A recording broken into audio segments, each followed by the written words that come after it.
ప్రేమ అనేది అందరికీ ఉంటే అందరికీ ఒకేలా అనిపించదు. కొంతమంది ప్రేమ మనల్ని ముందుకు నడిపిస్తుంది. మరికొంతమంది ప్రేమ మనల్ని మెల్లగా కూల్చేస్తుంది. ఈ తేడా మనకు కనిపించని చిన్న సంకేతాలతో మొదలవుతుంది.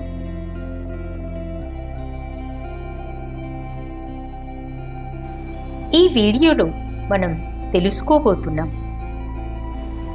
ఒక సంబంధం ఆరోగ్యకరంగా ఉందా లేక నెమ్మదిగా మన మీద చెడు ప్రభావం చూపిస్తుందా? నిజమైన ప్రేమ ఎలా ఉంటుంది? ప్రమాదకరమైన సంబంధం అంటే ఏమిటి? హెల్దీ సంబంధాల లక్షణాలు. మీరు భద్రంగా అనిపించుకుంటారు.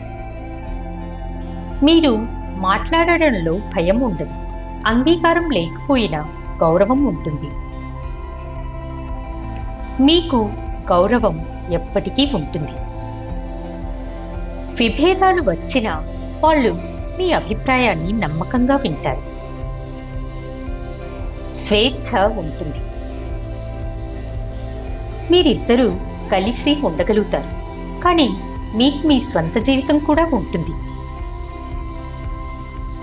తప్పు చేసినప్పుడు నిజాయితీగా ఒప్పుకుంటారు. తప్పును మీపై మోపడం కాదు, బాధ్యత తీసుకుంటారు. శాంతిగా, ప్రశాంతంగా ఉంటుంది. ప్రేమ అంటే హడావిడి కాదు. నిజమైన సంబంధం సౌకర్యంగా అనిపిస్తుంది.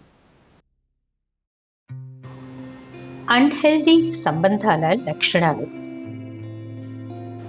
మీరు ఎప్పుడూ టెన్షన్లో ఉంటారు. వాళ్ళ మూడ్ ఏంటో ఊహించలేరు.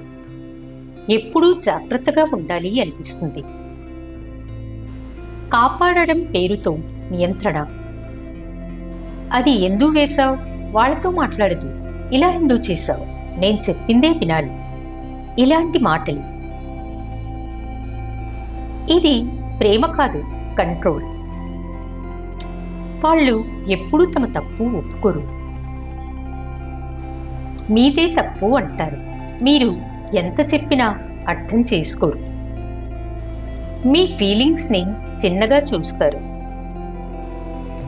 అంత సీరియస్ ఏంటి, నీవే ఎక్కువగా ఫీల్ అవుతున్నావు, ఎక్కువ ఓవర్ చేయకు అనే మాటలు ఎక్కువవుతాయి. మీరు మీ విలువను ప్రశ్నించుకుంటారు. ప్రేమ అనేది మనల్ని ధైర్యంగా మన విలువను గుర్తు చేసుకునేలా చెయ్యాలి. ప్రేమలో మనం మరింత మెరుగవ్వాలి. కానీ మన ఆత్మవిశ్వాసాన్ని క్షీణింపజేసేలా, మనల్ని లోపల నుండి కుదిపేసేలా ఉండకూడదు. ఈ రెడ్ ఫ్లాగ్స్ మీ జీవితంలో ఉన్నాయా? అలా అనిపిస్తే మీరు ఒంటరిలు కాదు, గుర్తుంచుకోండి. మీరు ఆరోగ్యకరమైన ప్రేమకు అర్హులు. అది మిమ్మల్ని భయపెట్టదు, మిమ్మల్ని గౌరవిస్తుంది. నిజమైన ప్రేమ అనేది భద్రతను ఇస్తుంది, గందరగోళాన్ని కాదు. ఈ వీడియో మీకు ఉపయోగపడిందా? లైక్ చేయండి, షేర్ చేయండి. ఎవరికైనా ఇది మార్గదర్శకంగా ఉండొచ్చు. మీరెప్పుడైనా టాక్సిక్ లవ్ నుండి బయటపడి వచ్చారా? ఎస్ అని కామెంట్ పెట్టండి. మీరు మొదలెట్టే ప్రేమ మీకు అనుకూలంగా ఉండాలి, నష్టపరిచేలా కాదు. నిజమైన ప్రేమ అనేది మీలోని శక్తిని పెంచుతుంది, భయాన్ని కాదు.